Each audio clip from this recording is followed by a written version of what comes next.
depuis plus de 5 ans. Entre deux chaises de métal, la force révolutionnaire dans le balado de divertissement sportif.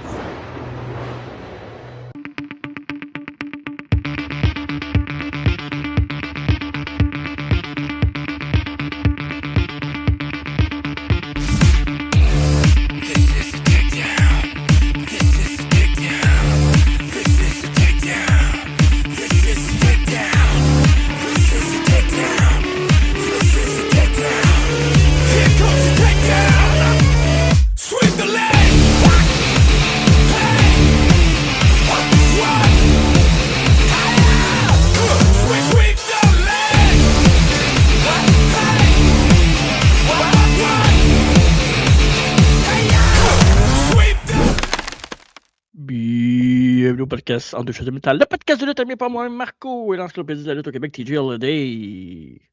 À soir, on smack it down. Ben, à soir, à matin. Where we go, where you get the baba, where we go, Jobada. C'était 40 la toune.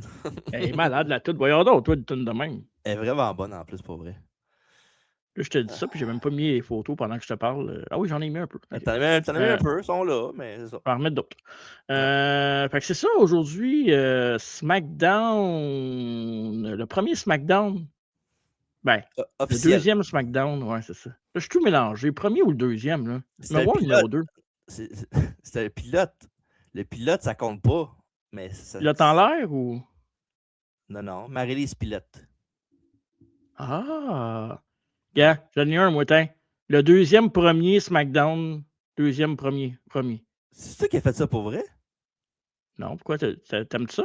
Ben, je trouve ça drôle en crise qu'on n'aurait pas de faire la joke que c'est le premier. C'est le deuxième vraiment premier SmackDown. L'autre, c'était le pilote. Non, j'ai trouvé ça sur Internet, puis j'ai fait, hey, c'est bien malade, ça, je vais prendre ça. Ben, tu vois, exactement comme que moi je dis, là. Attends, voilà. Je m'avais dit, envoie-moi les, je vais le mettre dans le background à la place, mais on le fera pas. C'est trop tard. On le mettra sur Internet, on mettra deux images. Ton thumbnail, puis la deuxième image, on mettra l'autre. On fera ça.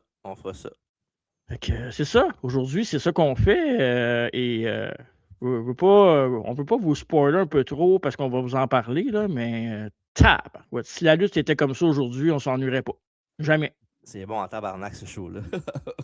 C'est Vince Rousseau qui écrivait dans ce temps-là? Ben oui, il me semble au début, c'était lui, ouais. OK. Ouais. Quand même intéressant. Ouais, vraiment, vraiment bon. Ouais. Ce qui est intéressant à part ça, c'est ce qu'on a fait la semaine passée. Oui, la biographie de l'homme le plus dangereux du monde, Ken Shamrock. Et dernièrement, pas dire que j'étais sur le pilote automatique ou que, ben c'est un peu ça, là, mais je sais pas pourquoi j'ai particulièrement aimé cette biographie-là. Ah, ben oui, t'es bonne. Je pensais que t'allais encore faire un joke de pilote à cause que tu dis que j'étais sur le mode pilote non. Pilote. Okay. Non, mais ouais, je me suis couché hier soir, là. Puis je pensais à ça, puis j'ai fait, hey, c'était bon, ça. On l'a enregistré hier, hein? Oui, absolument. On a enregistré hier soir. Hey, deux back-à-back. C'est rare. Après-midi, on a enregistré. Hey, l'après-midi, en plus. Ça... On est-tu bien, hein? Ouais, on est bien. Puis, évidemment, le prochain... Ah non, j'ai dit évidemment. Kenny Unbreakable, Samoa Joe, Christopher Daniel, AJ Styles. Ça, c'est le prochain rétro review qu'on va faire. Donc, la semaine prochaine. Et à travers la table, manquez pas nos entrevues en deux collections. Qu'est-ce qu'on a d'autre? On a la lutte moderne, on a le quiz, lutte québécoise, on a tout ça. Et évidemment, notre entrevue avec Mathieu Saint-Jacques, mon oncle Saint-Jacques qui nous a donné 1 heure de son temps. Allez la voir, ça va à peine. Maudit. Je l'aime encore plus que je l'aimais. Imagine. Je savais même pas si c'était possible. C'est rare, ça. C'est tough de faire ça, aimer quelqu'un plus que ça. Là. C'est rare d'aimer quelqu'un, surtout quand c'est témoin, en général. Là. Puis je vous dirais que pour avoir fait l'entrevue, là, il garde le meilleur pour la fin. Oui, ça va sûrement être un extrait qui va rouler beaucoup ça, sur les internets. Ça va être un extrait chaud. Oh, parfait. Quelque chose qui est chaud, y a-t-il d'autres choses à rajouter avant qu'on passe au sujet de l'heure? C'est pas mal ça, non? On a fait le tour. Évidemment, c'est l'avant-dernier podcast du mois de mars. Fait que la semaine prochaine, on va pouvoir annoncer le mois d'avril. Évidemment, le WrestleMania Month qui commence dans pas long. Fait que restez à l'affût la semaine prochaine pour ça. J'ai déjà de l'avance en plus. J'ai déjà écouté les deux WrestleMania cette année. Je le sais, là. On se calme. Il y a 4 ans. On va se calmer. Là. Mais avant qu'on commence avec l'épisode, la vraie épisode, le premier, deuxième épisode de SmackDown le 26 août 99, TJ, tu as des choses à nous dire. Ben, tu dis le vrai review, la vraie affaire, mais t'as pas dit Quoi? le segment. Hein? Dans la vraie vie! Mais non, il n'y a pas ça ici, là. Oh oui, il y a ça ici, mon pit. Hein? Ouais, Mais non, c'est pas. Cassette. Hein? C'est pas juste des rétro-reviews, ça? Non, c'est des shows qu'on fait de même aussi, les SmackDown, les Raw, les Nitro, tout. Oh. Eh bien oui! Hey, pour vrai, ça devrait faire ça, hein? Bravo! Non. Faut devoir que tu payes attention. Ah là là. Et voilà, dans la vraie vie, le segment, je fais la marque de la populaire, hein, le marque aujourd'hui, qui est le premier SmackDown officiel, pas pilote. Donc, es-tu prêt pour me dire ou deviner son numéro 1 en Amérique du Nord? Est-ce que c'est A, Living la Vida Loca de Ricky Martin? Est-ce que c'est B, Unpretty de TLC? Ou est-ce que c'est C, Genie in a Bottle de Christina Aguilera? J'ai le goût de dire Unpretty juste parce que le jeu il est Unpretty. Je vais dire, moi je peux pas aller contre Ricky Martin qui a fait une apparition récemment. Ricky Martin qui est revenu plus jeune que jamais ou plus botoxé que jamais, comme vous voulez. Ouais, avec Bad Bunny là, au show de Super Bowl halftime, ouais. Ouais, exact. Fait que je vais dire Living la Vida Loca. Et non, c'était Genie in a Bottle de Christina Aguilera. Puis parlant de Super Bowl halftime et tout ça, aujourd'hui c'était la première journée pour les agents libres de la NFL. C'est le fun parce que les Chiefs vont chez le meilleur joueur disponible. C'est le fun, merci beaucoup. Correct, il fait longtemps qu'ils n'ont pas gagné. Fuck you, Esti, se débarrasser un an, Calis, ça en était bien. Kelsey a signé aussi, hein? On me casse sur Chris, il joue qu'une marchette à cette heure. Mais Walker, juste le Super Bowl MVP, tu sais, ben oui, bravo NFL, bravo. Correct, ça. C'est arrangé, oui, Esti. Mais non. Esti. J'ai juste une affaire à dire là-dessus. Alors voilà. Chanson numéro 1 au Québec. Est-ce que c'est A, Si c'était vrai, de France d'amour? Olé Olé, de 1130? Ou Le Soul, d'Isabelle Boulay? Ah, je vais y aller avec Isabelle Boulay. Je suis un sort incomparable. Inconsolable, qu'a dit. Ben, elle dit les deux, non? Non. Incomparable, inconsolable. Les incomparables. Le plus désemparé des âmes. Mais Et non, c'était Si c'était vrai, de France d'amour. Elle, là. Puis, tantôt, là, on a enregistré le podcast là, mais on a fait l'entrevue avec Mathieu Saint-Jacques avant. Puis, à un moment donné, je me suis retenu dans le podcast parce qu'il a dit le feu, c'est chaud. Fait que j'ai failli continuer avec la toune de Gabriel des Trois Maisons, mais je l'ai pas faite. C'est chaud, c'est dangereux. Je pense pas qu'il aurait apprécié. Il aurait adoré ça, arrête. Non, il m'a dit qu'il te trouvait pas drôle. Il t'a rien dit. Il t'a dit, hey. C'est vrai qu'il m'a rien dit. Il pense que c'est vrai, on peut peut-être le rappeler. Bref, film numéro 1 au box-office. Est-ce que c'est A, Analyse-moi ça, avec Robert De Niro? Est-ce que c'est B, La Momie, avec Brendan Fraser? Ou est-ce que c'est C, Le Sixième Sens, avec Bruce Willis? Ouais, m'en fous c'est quoi la réponse. Je vais y aller avec Le Sixième Sens. Mon film préféré de tous les temps.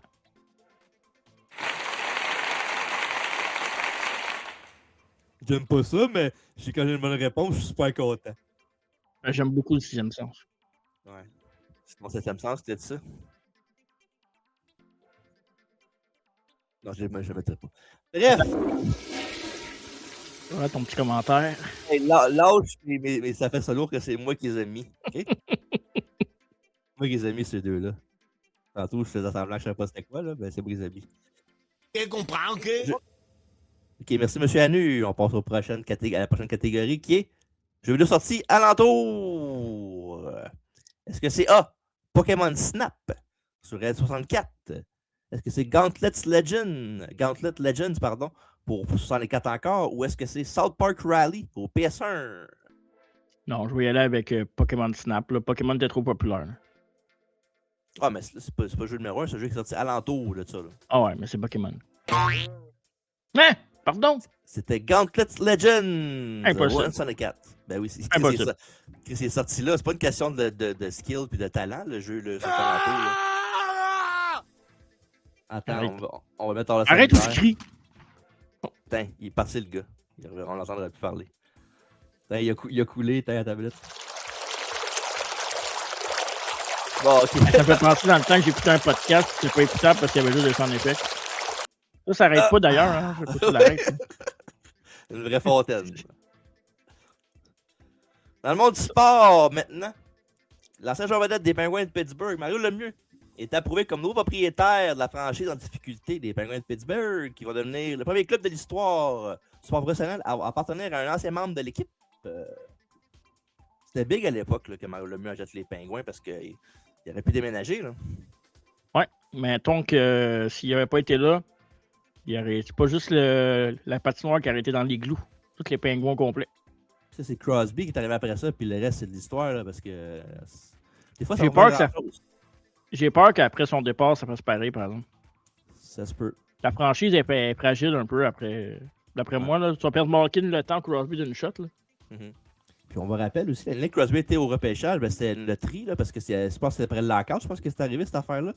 Le Canadien avait été proche de l'avoir, puis Crosby il avait pu repêcher le 5e à la place.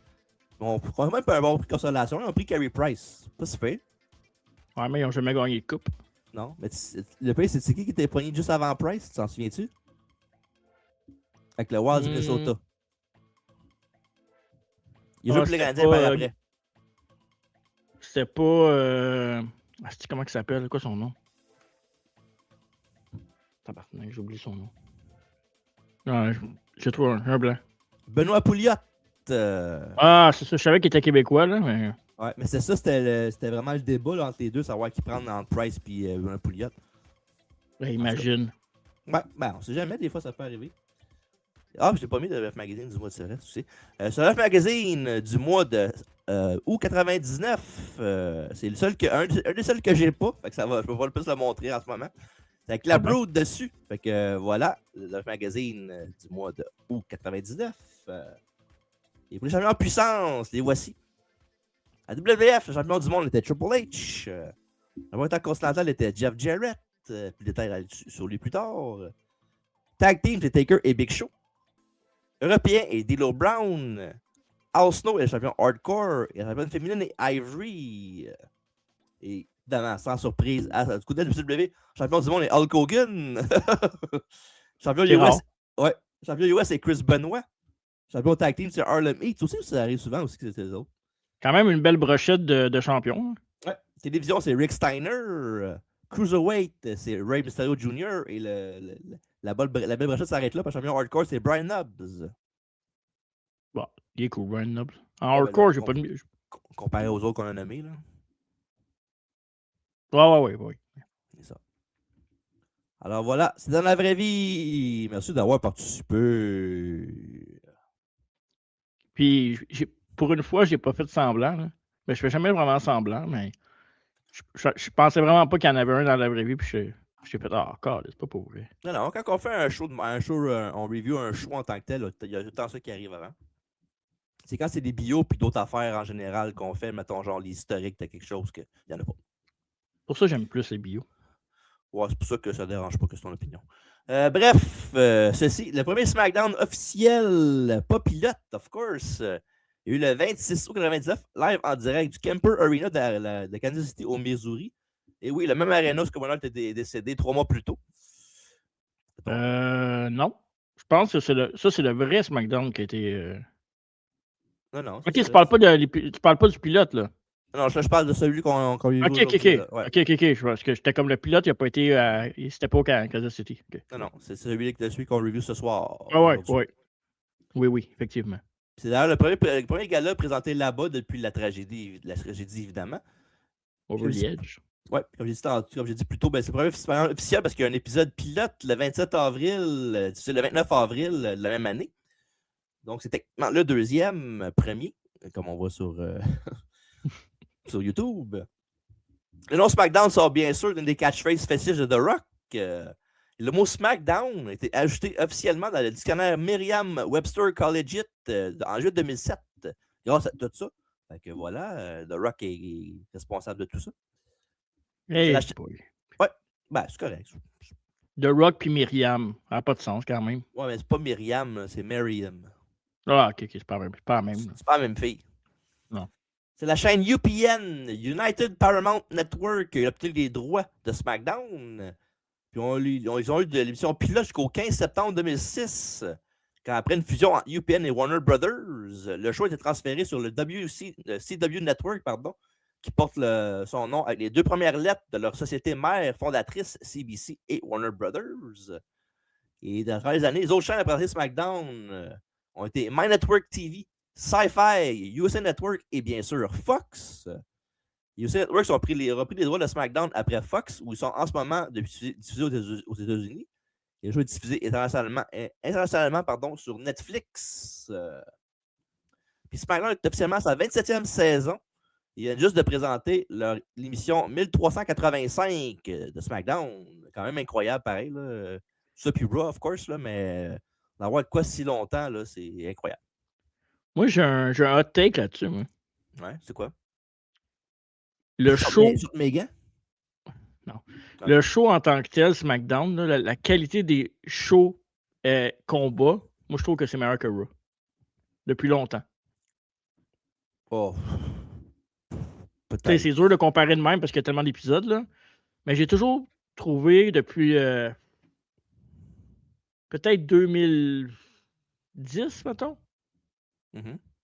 que SmackDown est meilleur que Raw. C'est possible. Puis il y a eu des bonnes années avant ça aussi à SmackDown. Oh, ouais, ben oui, évidemment, en 2002, là, avec le SmackDown 6 et tout. Là. Ouais. C'est vrai. C'est ça. C'est pas si hot que ça. Je pense qu'il y a du monde qui va être d'accord avec toi, je pense. Ouais. Non, mais c'est parce que le monde, c'est Raw, c'est comme le show qui a toute partie. Là, fait que... C'est normal, ouais, en effet. Avant le début du taping, il y a eu 5 dark matchs. Donc, voici les résultats. Kurt Angle, qui n'avait pas débuté à la télévision encore, ça s'en venait dans pas long, par exemple, a battu le California Kid, un lutteur que il n'a rien fait par après. La Californie. Oh, ouais, puis il n'a rien fait après. Là. C'est pas comme genre, il est devenu tel lutteur par après. Non, c'est un gars qu'on a entendu parler après. OK, bon, tant mieux. Edge a battu Matt Hardy. D'Lo Brown a vaincu Hardcore Holly. Val Venis a eu le dessus sur Mark Henry. Et dans le dernier combat, Gangrel a été over contre Chaz. Alors voilà, pour le résultat de l'émission, à la description de l'émission, voici Marco Polo. Tu ne parles pas du pilote? Ben non, on va parler, mais qu'on le fasse un jour. Pilote qui avait été enregistré dans quelle ville? Je sais pas, il l'a fait après un taping de Raw, fait que je sais pas si... Connecticut. Ah ouais, c'était pas à Stamford, à Greenwich, c'était où au Connecticut? Hartford? Non, c'était Greenwich, Connecticut. Ah, Greenwich, ok. Ouais, il avait tapé après un Raw parce qu'il y avait encore il n'y avait pas l'entrée de SmackDown dans ce temps-là. C'est ça, il n'y avait pas l'entrée, puis c'est ça. Puis le segment d'ouverture, je l'avais noté parce qu'au début, je voulais en parler au complet, mais le segment d'ouverture, c'était avec Stephanie puis la Ministry. Puis il y avait Taker, puis pas Taker, Triple H, puis la Corporation qui avait intervenu. Puis le main event de ce show-là, c'était Triple H, puis Taker contre Rock, puis Austin. Mais c'est ce show-là qui ont mis la Corporate Ministry pour la première fois, là. Ouais, c'est ça.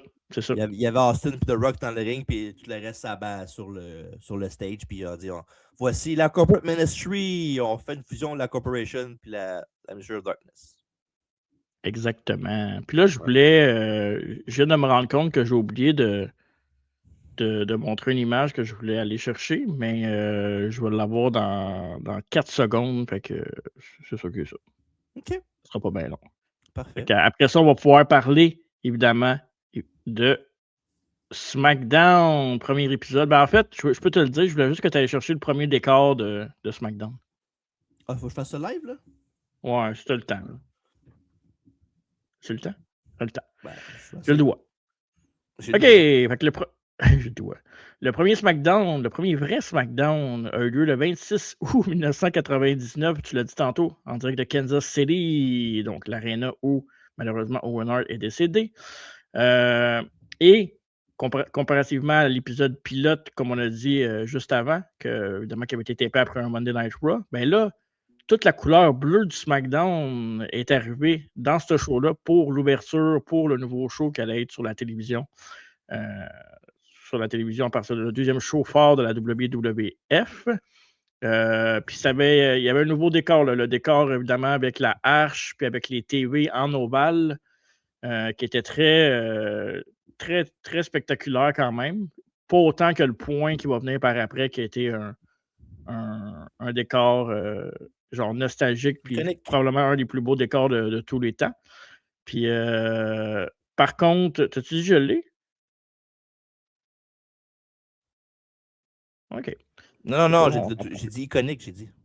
Ah, iconique, ouais. Comme c'est ça. Et les pétards d'entrée aussi du nouveau SmackDown, c'était différent. Là. C'était comme genre des petits pétards qui restaient dans le haut, qui étaient concentrés juste vers le haut. Là. C'était pas comme d'habitude. J'aimais ça. Moi, ça faisait la différence. Tu voyais qu'il essayait des nouvelles affaires, un nouveau show, puis qu'il voulait mettre la sauce pour ce premier show-là. Puis quand TJ va avoir il va pouvoir mettre l'écran, le décor à l'écran sur YouTube. Vous allez pouvoir voir c'est quoi, mais vous le connaissez, là, cet écran-là, ce décor-là iconique. Et juste avant ça, évidemment, es-tu là? On dirait que ça bug sur YouTube, mon ami. Non? C'est parce que je fais deux affaires en même temps avant ton ordinateur, c'est normal. OK, il fait deux affaires en même temps, fait que c'est correct. Fait que c'est ça. Fait que le SmackDown, le premier SmackDown, on dirait que je suis plus dans mon texte à cause que je veux montrer le décor. Fait qu'on montre le décor, mais que ça revienne tantôt, on me coupera. Triple H était devenu champion WWF lors du Raw avant, en battant Mankind pour devenir le nouveau champion. Donc, l'ère Triple H en tant que main eventer commençait à partir de ce moment-là. C'est exactement comme ça que le premier show de SmackDown va commencer. C'est Triple H qui va faire son entrée au ring avec le titre WWF autour de la taille, accompagné par Chyna. Très belle ceinture WWF. Si je pouvais avoir cette ceinture-là, ça serait la ceinture que j'achèterais en deuxième après celle de Ted DiBiase. Donc, ça serait vraiment le fun à avoir. Fait que speech classique du heel là, qui dit que à partir de maintenant, c'est lui qui run la place, que c'est le champion, qu'il est rendu au top des tops, qui va détruire n'importe qui sur son passage. Puis ça comprend les old-timers qui veulent essayer de revenir et se faire une place dans la hiérarchie de la WWF. Il dit aussi qu'il n'y aura aucune difficulté à battre sur son passage des gars comme Mankind, Stone Cold, Steve Austin, puis le People Ass, The Rock. Donc, après ça, évidemment, il n'en fallait pas peu pour que The Rock, le People's Champion, fasse son entrée et commence à insulter Triple H. Et juste avant qu'on continue, et voilà, sur YouTube, le décor de SmackDown. C'est compliqué. Ouais, je vois ça. Fait que ça ramenait, c'était le vibe d'Attitude Era aussi avec les pancartes. J'aimais bien les écrans en ovale puis l'arche bleue. Là. Donc, l'arche de Noé. Dommage, hein? Dommage qu'ils ne mettent plus autant d'efforts sur ces stages à cette heure. Pour vrai, je trouve que c'est quelque chose qui était important pour la nostalgie des fans. Je trouve qu'ils devraient refaire ça, moderniser des nouveaux stages pour faire à la sauce d'aujourd'hui. Je pense que ça pognerait. Je pense que les gens apprécieraient. Ouais, mais c'est trop beaucoup d'argent à dépenser là, pour Trio. Ils n'ont pas d'argent, eux autres. Bref. The Rock, il dit qu'il ne laissera pas Triple H puis son gros nez partir de balle dans le nouveau show qui s'appelle SmackDown en son honneur, que c'est son show, que ses couleurs, The Rock, c'est SmackDown, c'est The Rock. Puis il va même enlever son soulier, puis dire qu'il va prendre ce soulier-là, puis il va le rentrer là où ça fait pas du bien. Dans la paroi faciale de Triple H. Exactement. Et juste avant que The Rock tire sa botte 11 puis qu'il rentre ça dans le fessier de Hunter, Shawn Michaels, le commissionnaire, arrive avec sa musique, évidemment. Est-ce que c'est commissaire ou commissionnaire? Ben, c'est commissaire, mais je sais pas. Je pense que c'est deux se dit, non? Je sais pas c'est lequel des deux. Parce que toi, tu dis souvent Moi, j'ai commissionnaire. dit quoi, moi? Tu dis tout le temps commissionnaire. Moi, c'est commissaire d'habitude qu'est-ce qu'on dit. Non? Ben, ça dépend. Dans Batman, c'était commissaire Gordon, c'est ça? Ouais. OK. Commissaire ou commissionnaire? On va faire la recherche tout de suite. Parce que commissionnaire, c'est comme le dire en anglais. Commissioner. Mais commissaire, c'est la version française de dire ça, non? On va demander à ChatGPT. Ouais. Ça peut. On tire ça au clair, parce que ça fait combien de fois que je t'entends le dire, là? Faut pas faire Salut, ça. salut ChatGPT. J'aimerais savoir qu'est-ce qu'on dit. On dit commissaire ou commissionnaire exactement?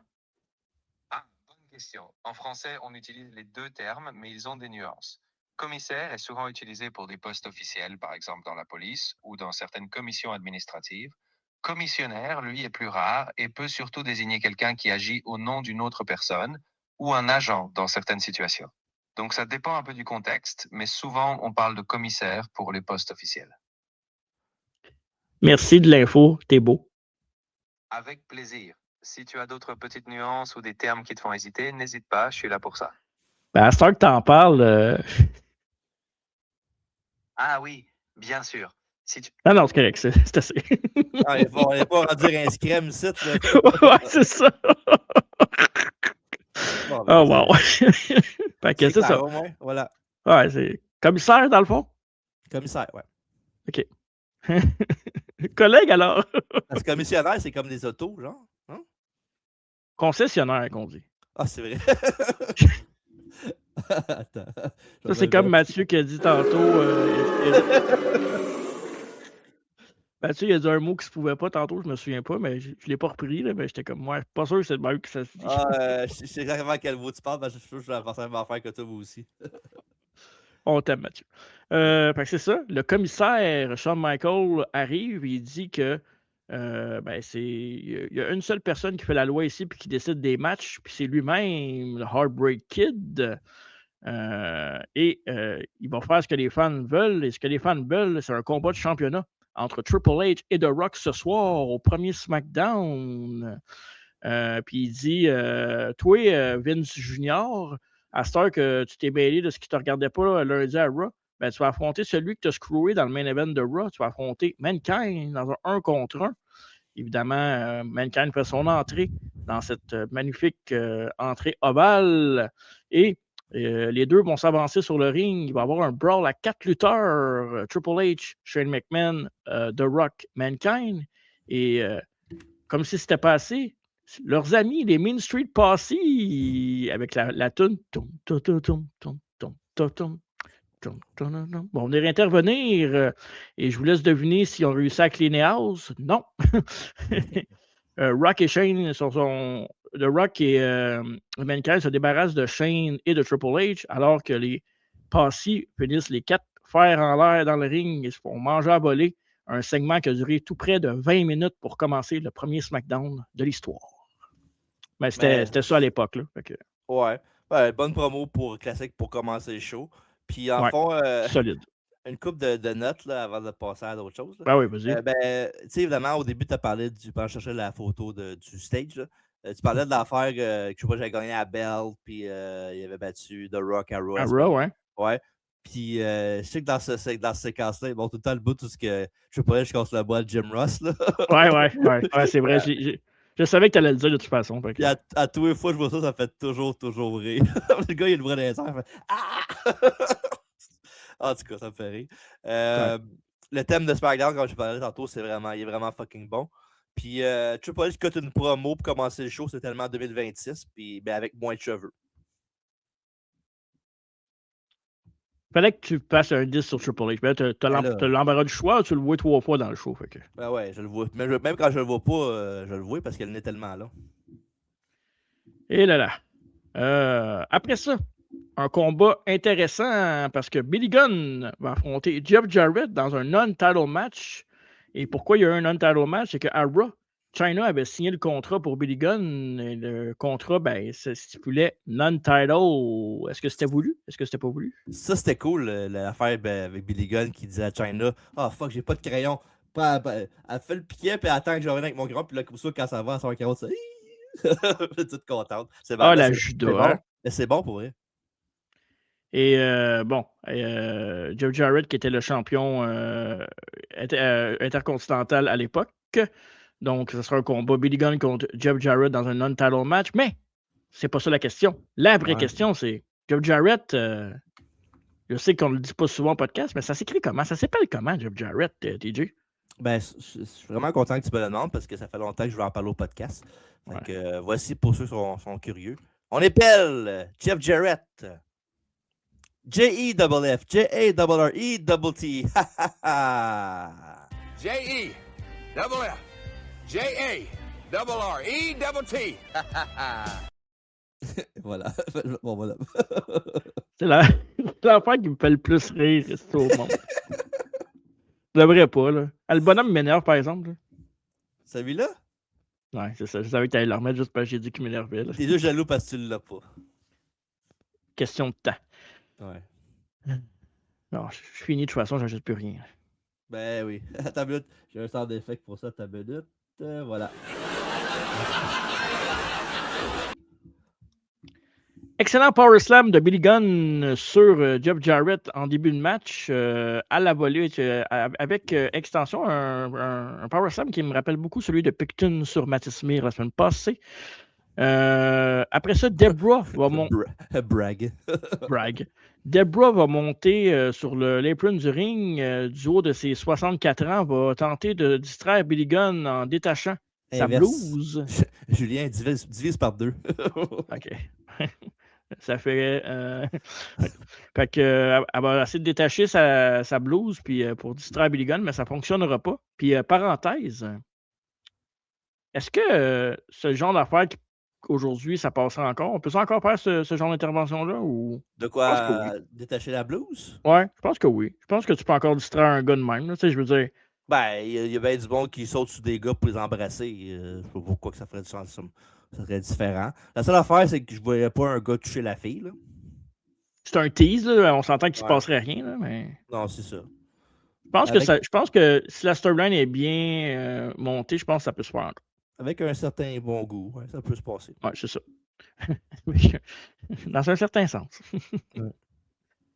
Fait que c'est ça. Mais en vain. Après ça, Tornado DDT de Jeff Jarrett sur Billy Gunn. Je voulais dire bien exécuté, mais il est tombé un peu tout croche là, sur le Tornado DDT. Il était un peu comme en genre de souplesse sur le ventre. C'est bizarre, la façon qu'il est tombé. Après ça, Jarrett, il s'en va en bas du ring. Jarrett, state première, Billy Gunn dans le poteau du ring. Très bien vendu par Billy. C'est sa force. Oui, vraiment. Là, il est bon dans les poteaux, lui. Ouais. Dans toutes sortes de poteaux. Il faisait pas de chop sur le poteau. J'apprécie ça de Billy Gunn. Il n'était pas dans ce game-là. C'était pas un chopper, Billy Gunn, à ce que je me rappelle. Là. Non, exact. Puis d'ailleurs, il a annoncé qu'il n'en restait pas gros, là, qu'il allait arrêter de lutter. Il est rendu à 65 ans, là, l'âge que Debra avait dans ce match-là. Ça paraît même pas.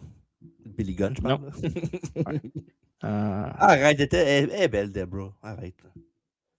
Billy Gunn va monter sur le top rope, va tenter un splash. Et pendant ce temps-là, il va manquer son splash. Pendant ce temps-là, Chyna va arriver aux abords du ring avec... en fait, elle va prendre la guitare de Jeff Jarrett à l'extérieur du ring, va tenter de frapper Miss Kelly avec, va se tasser, va frapper Debra. Debra, qui ça ne tentait vraisemblablement pas de manger un coup de guitare sur la tête, se tourne complètement le dos, puis elle est comme genre... Ben, je peux comprendre. C'est une guitare, puis c'est Chyna qui a swing. Je mettrais pas ma tête devant non plus. Là. Mais non, mais pour elle, je veux dire, je parle pas de Jeff Jarrett, il ferait pareil, mettons. Là. Ben, Jarrett l'a déjà fait à Debra. Non, c'est le contraire. C'est Debra qui a pété une guitare sur Jeff Jarrett. Oui, ça oui, mais je suis pas mal sûr que Jarrett a déjà pogné Debra avec une guitare. Non? Je pense pas. Non, je pense pas. Mais il y a une couple de fois, mais... Il a smashé une coupe de filles avec une guitare Jarrett, par exemple. Ouais, dans ce temps-là, c'est quand il faisait sa gimmick de gars super sexiste qui frappait toutes les femmes. Là. Ouais, c'est vrai. Sacré. Fait que finalement, Debra, c'était pas si pire que ça avec sa blouse. Mais il en restait plus gros après ce show-là à Jeff Jarrett. Je pense qu'il est parti au mois d'octobre. Fait que... Ouais. Mais même pas septembre, je pense qu'il est parti. Il a fini Unforgiven au mois de septembre. Puis c'est... Mais ouais, parce que il y a le match contre Chyna. Ouais, il avait donné sa notice. pas vraiment notice, mais il voulait avoir plus d'argent, sinon il ne droppait pas à belt parce que techniquement, son contrat était fini à ce show-là. Fait qu'il a dit, bon, OK, je vais dropper à belt, mais tu me donnes tant d'argent. Ça l'a comme. Ouais, ben oui, mais ça l'a blackballé pendant un petit temps, par exemple. Ouais, puis je suis pas sûr qu'il serait de bienvenu de nouveau aujourd'hui. Ben, il est revenu par la suite. Ouais, mais là, il est reparti, puis il a pas chié sur WWE dans les podcasts, ça fait pas longtemps. Ben, il donne son opinion correcte, là. J'ai rien vu de controversé tant que ça, là. OK. Fait que pendant la série avec la guitare à l'extérieur du ring, Billy Gunn va en profiter pour faire un roll-up pour le 1, 2, 3. Il va remporter le match et gagner le Done Title match contre le champion intercontinental Double J, Jeff Jarrett. Après le combat, Chyna va monter sur le ring. Les deux vont argumenter. Billy Gunn va faire « Ah, puis de la merde, je m'en vais. » Il va baisser ses culottes pour montrer ses fesses. Chyna veut absolument rien savoir de ça. Il va y aller avec un low blow pour laisser Billy Gunn les couilles entre les jambes. Mais ça, c'était cool comme spot. J'ai aimé ça parce que c'est logique. Là. L'autre, il montre son cul, Chyna a donné des low blows quand le monde sont tournés. C'est sûr qu'elle va y en donner un. Là. Match correct sans plus. C'est un bon TV match, mais c'est plus pour faire avancer l'histoire avec tout ce monde-là. Là. C'est ça. Puis, tu sais, Billy Gunn et Jeff Jarrett, il y a pire à voir dans le ring, même si le match n'est pas bon, ils sont toujours plaisants à voir. Puis, oui, c'était très bon. Le coup de guitare, évidemment, il n'était pas très bon, mais comme tu dis, je peux comprendre aussi. Là, Debra n'est pas jeune. C'est pas une lutteuse non plus. Là. Non, exact. Sinon, toi, le combat, mon cher? Ben, comme j'ai dit tantôt, c'est un bon petit TV match là, qui va faire avancer l'histoire entre tout le monde. Tu sais, dans les shows télévisés, là, à part des fois, de temps en temps, il y a des gros matchs, là, mais en général, surtout dans ces années-là, 99, 2000, puis l'attitude d'Era tout court, il n'y a pas grand TV match qui est super, super bon. Là. Ils font leur job, mais sinon, c'est pas des 4-star matchs, mettons. Là. Ça reste un soap, il faut qu'il raconte une histoire pour amener au gros match éventuellement. Et c'est plate, mais à l'époque, les matchs étaient secondaires plus que d'autres choses. Ouais, vraiment. Backstage, il y a Al Snow qui va voir le Big Boss Man et lui demande, avec un air triste et super inquiet, de lui ramener son chien Pepper, parce qu'évidemment, Big Boss Man a kidnappé Pepper, donc pas Dr Pepper, là, c'est vraiment le chien qui s'appelle Pepper. Il n'a pas pris la liqueur d'Al Snow qui était dans son... Il n'a pas pris la liqueur, fait que Bossman dit qu'il va lui redonner son chien, à voir plus tard dans le show. Est-ce que Bossman ment ou il va tenir sa parole? Mais le chien d'Al Snow, il n'est pas peureux, hein? Il n'a pas peur. Ouais.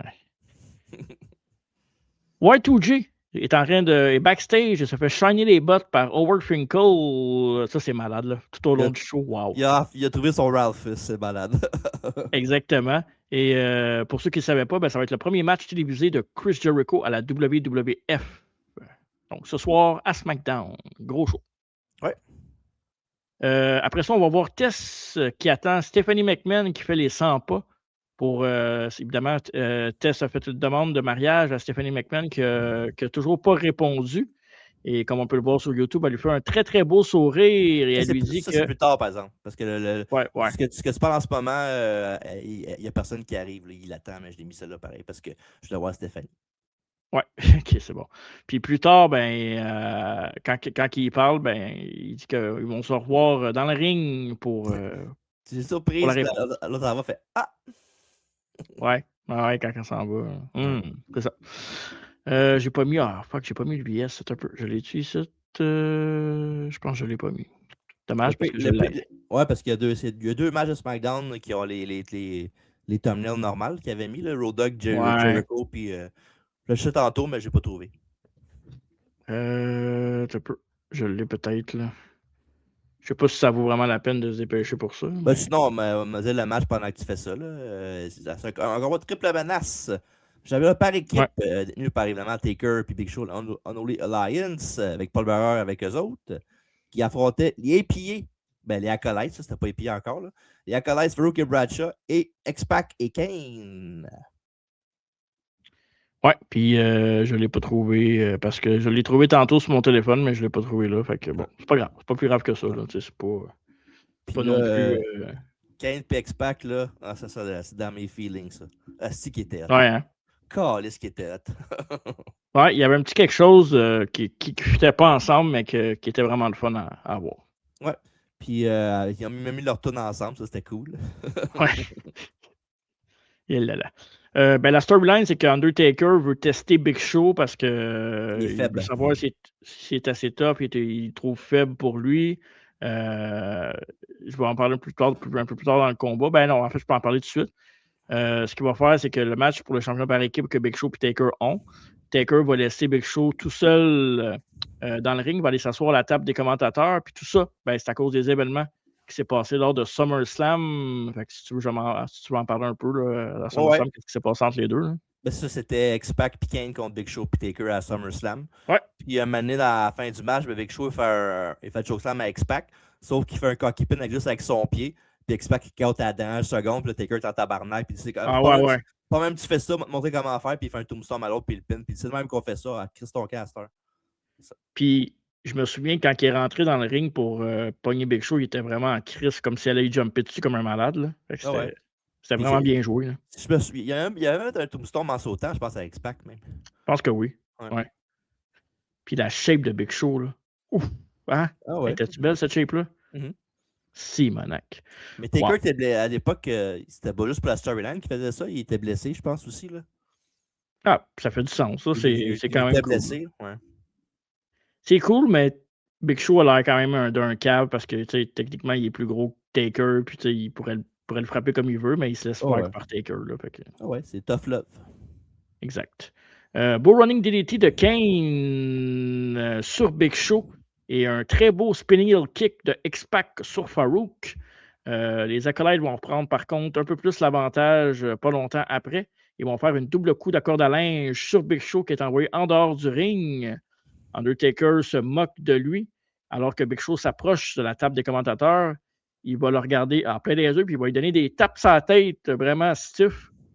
Pour rire de Big Show et dire de se ressaisir. Wake up, c'est facile de faire ça quand tu es assis à la table de commentateurs et tu fais rien en Taker. Wake up!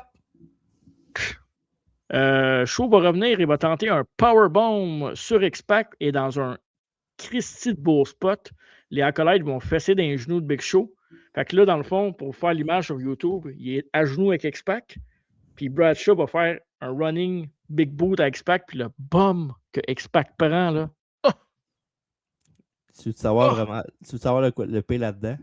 Vas-y donc. C'est que dans mes notes, j'ai exactement la même cette affaire que toi. J'ai dit sale spot avec Bradshaw qui donne un big boot à X-Pac, qui est pogné en powerbomb sur Big Show qui est à genoux. Wow! J'étais surpris, je fais wow, c'est bien malade! Puis le bomb de X-Pac, c'est clair qu'il ne l'a pas pogné pour vrai. Non. Mais tu sais, X-Pac, puis en plus, ce qui est bon avec X-Pac, c'est qu'il est petit, il le sait. Fait qu'il vend comme un petit, tu sais. L'impact, c'est Bradshaw qui le frappe, là. C'est normal qu'il revole de même. Là.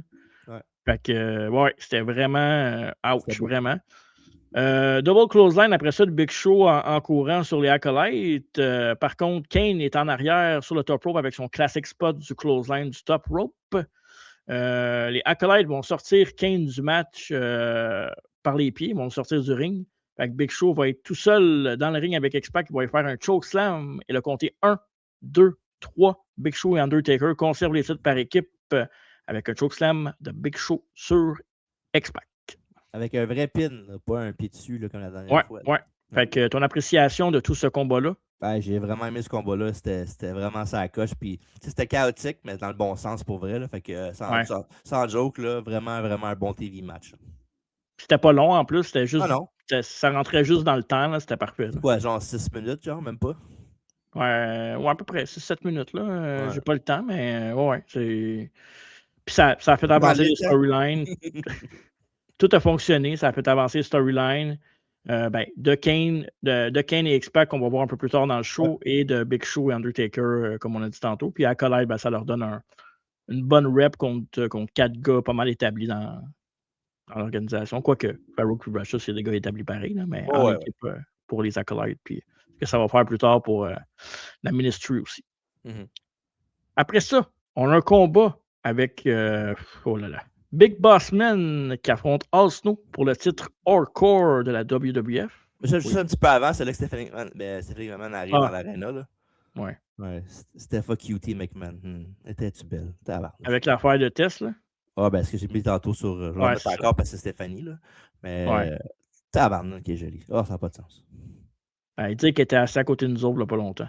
Hey, je le Ça, regrette là. je le regrette en esti de pas avoir pensé à ça avant d'y aller. esti. Ouais, parce que tu vois. Ben, j'ai ramené une pancarte. Je te dis, j'ai ramené une pancarte, genre un selfie, la fin de même, j'aurais mis de quoi dessus, puis elle l'aurait vu, j'aurais montré, puis elle aurait fait. Peut-être pas qu'elle aurait peut-être dit non, là, mais elle aurait sûrement fait. C'est D'après sûr moi, que oui, là. Ouais, c'est ça. Ah ouais, en tout cas. Prochaine fois, si Ben, ça c'est reste main event, je vais le savoir. Puis tu sais, en plus, quand je t'ai dit, il va y avoir quelque chose à côté, là, c'est sûr. Là, tu peux non, ça fait partie du décor, c'est le même. Là. Ouais. Puis là, D'habitude, je c'est fais le comme- gars qui est là. Ben, ils sont les deux ensemble, habituellement, non? Pas tout le temps. Des fois, c'est juste Joe Tessitore qui est là, puis elle arrive peut-être des fois une fois de temps en temps, mais pas tout le temps. Puis shout out to elle d'avoir resté là tout le long du show quand même. Là. C'est pas. Ouais, assis sur sa chaise, quand même elle McMahon, là. regardait les matchs. Là. Elle était pas en train de son téléphone. Elle regardait les matchs de même. Sa chaise de même. C'est pour vrai. J'aime la lutte. Ouais, ben, j'aime Stephanie McMahon. Bref. Show, ben c'est ça, Big Show contre Al Snow, Big Bossman contre Al Snow, Big Bossman qui arrive avec Pepper puis qui va le mettre sur la table des annonceurs que Jerry the King Lawler va bien le protéger pendant son combat. Pauvre Donc, avec un match, petit pitou, come on. une muselière, chose Ouais, que tu non. devrais à l'occasion. T'en chier, mon gars. T'essayeras ça la prochaine fois. Ouais, c'est ça. Tu me le payeras. Parfait. Il doit rester des masses de COVID quelque part. Après ça, ben, évidemment, au début du combat, Snow va plonger en bas du ring. Il va essayer d'aller pogner Pepper, mais il va se faire accueillir par une clothesline par Big Bossman. Très beau spot pour commencer, ça fait du sens, c'est bien pensé. Bossman va sortir une échelle bleu poudre, et non, ça n'a pas rapport avec le groupe humoriste du temps au Québec. Taquinons la planète. Exactement.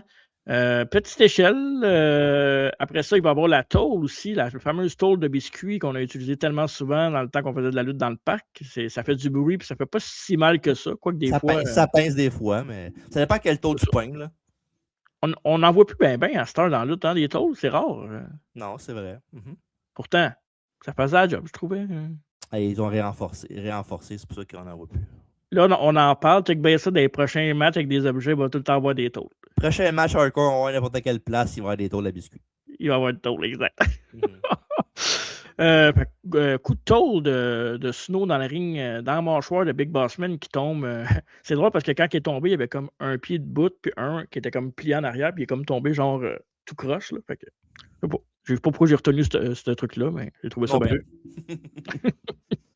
Après ça, Bossman va envoyer Al Snow à l'extérieur, comme avec l'échelle avec lui. Il a comme donné un coup d'échelle. L'envoyer à l'extérieur, il donnait un coup d'échelle. C'était pas très beau. Puis, ben, Al Snow est tombé, l'échelle aussi, sauf qu'en tombant avec l'échelle, Al Snow, il a comme accroché à la face à Big Bossman. Ça aurait pu être très dangereux pour Bossman, un peu à la Freddie Mercury qu'on a vu. Freddie Mercury. Le gars de Queen, ouais. Ça doit être ça. C'est ça qui est arrivé, je savais pas. J'ai pas vu ça dans le film. Quel lapsus. C'est quoi son nom? Joey Mercury. Joey Mercury, c'est ça. Joey Mercury. Des palettes. Il n'y avait plus de palettes après. Fait que c'est terminé. Donc, c'est ça. Et pendant que Bossman vend sa vraie blessure dans le ring, Al Snow va ramper encore jusqu'à Pepper pour essayer de le récupérer. Mais Bossman va glisser à l'extérieur du ring avec son nightstick, un bon coup de nightstick dans la caboche. Et c'est un combo hardcore, donc on peut compter n'importe où. Faire le tomber sur Al Snow. 1, 2 et 3. Big Bossman conserve son titre hardcore et va repartir avec Pepper et n'a pas tenu sa promesse de peu importe le match qui perd, gagne ou annule, donnerait Pepper à Al Snow. Et non, il est parti. Il a pris le chien. What a fucking asshole, esti. En plus, tu vois Lawler là. Hey, non! Laisse-les! Je me trompe. Pendant le match, il a fait des jokes de puppies, Lawler, me semble, avec Pepper, non? Non, c'est la première fois qu'il l'a eu dans les mains. C'est pas le genre de puppies que j'aime d'habitude, là. Mais... Ah ouais, c'est ça, ouais. OK. Ben oui, classique, pourquoi pas. Ouais. Oui, après la pause, premièrement, le match. Hardcore match typique là, de l'époque, mais encore là, il y avait une histoire dans le match. Ouais, c'est ça. Ben, c'était pas très hardcore, là. Ça n'a pas duré longtemps. Là. C'était hardcore de base, là, mais oui. Ouais. C'était pour faire avancer l'histoire, parce que c'était parfait comme ça. Exact. Très bon niveau storyline. Très bon. Après la pause, on voit Al Snow en train de chercher Big Boss Man un peu partout parce qu'il avait promis qu'il donnerait Pepper, parce qu'il est triste, puis il cherche Boss Man. Ça ne fonctionne pas, il est parti déjà. Donc, c'est dommage. Et on voit aussi X-Pac et Kane en arrière. X-Pac qui s'en va de l'aréna, puis Kane le suit, puis qui dit que ces deux-là, c'est terminé, c'est plus une équipe qui est tanné d'être le maillon faible de l'équipe, donc c'est terminé pour toi et moi, mon ami. Ouais. Qu'est-ce qui va arriver après? Je pense que c'était pas le cas. On va revenir ensemble. Je pense que c'était pas le cas. Je pense que la prochaine affaire qu'ils font, c'est genre un Fatal 4-Way. Kane contre X-Pac, contre Bradshaw, contre Farouk. Je pense que c'est X-Pac qui gagne, là, quand même. OK. Ouais. Le show d'après ou un petit peu plus tard? Je pense à Unforgiven. Même chose qu'il est arrivé l'affaire avec Jeff Jarrett et China. OK. Qu'on a déjà reviewé, je pense, hein? Non, pas encore. On avait parlé dans la biographie de China et de Jeff Jarrett. Ouais. Plus de Jeff Jarrett que de China. C'est pas un show pressant à reviewer, là. ça presse pas pour l'instant. Non, okay. Pas tant, là. Encore. Il y en a un qui presse, par exemple, que je veux. On regarderait après le podcast. On dirait que ça vient de me popper dans la tête qu'on n'a pas fait. Non, je suis curieux. Dis-moi les tout de suite, sais-tu? Ouais. Dis-moi les noms tout de suite. Le Armageddon avec le LNSL. Les 6 gars pour la belt. Armageddon 2000? Ouais. Bah ouais, pourrait. Il y a de la place cette année, je pense. Ben, à date, oui, là. Ouais, à date, pas mal ça. Ouais. Fait que, t'en mettras un dans ta banque, pas quelque part. Là. C'est bon. Après la pause, premier match de Chris Jericho officiel à la WWF. Tout le monde avait bien hâte à ce combat-là. Et pour son premier combat, il va affronter nul autre que Road Dogg, Jesse James, D-Generation X. On passe d'un chien à un autre. Ouais. Et à noter que pendant le combat, Road Dogg était beaucoup plus over que Jericho, même si Jericho arrivait. Là, Jericho avec la aussi, DX. Ouais, mais tu sais, quand il y a un nouveau arrivant, habituellement, il est quand même assez over. Là. Ouais, mais Road Dogg, il est over à cause de ce que la foule peut chanter. Là. C'est pas tant lui. Là. Puis de la DX aussi, là, il était apprécié, Road Dogg. Ouais. Ben, c'est DX, moins vrai qu'aujourd'hui. Là. Mais DX, c'était plus vraiment DX dans ce temps-là. Là. C'était pas mal tout séparé. Là. Ouais, mais tu sais, ces gars-là ont fait, même Billy Gunn, Road Dogg, ils ont fait la réputation de DX toute leur carrière après. Là. Non, je comprends. Mais... C'est pas Keep James Bitch, puis. Non. En tout cas, moi, je pense que. Tu comprends, OK? C'est le fun parce que ça paraît pas pantoute quand ça va mettre un soundboard que t'as la bouche de même, en tout cas, au moins. Non, c'est parce que je suis content. Je sais que je vais faire de quoi ils vont me faire rire. Fait que... Monkey Flip et Superplex très tôt dans le combat pour Road Dogg sur Jericho. Road Dogg domine Jericho en début de combat. Il va même l'envoyer à l'extérieur du ring, les 4 pattes en l'air. Ça fait 2 fois que je le dis aujourd'hui, ça. Donc, c'est ça. Quand Jericho se débarrasse enfin du Road Dogg pour prendre un petit répit, mais le Fiend qui vient porter une boisson énergie, nouveau produit de commandite de la WWE, une grosse boisson verte qui était Energy, qui, si je ne me trompe pas, était dans... Hein? Surge, ouais. Si je ne me trompe pas, c'était dans la même famille que Monster, cette boisson-là. Ouais. Mais il y a Surge, pas Postigo.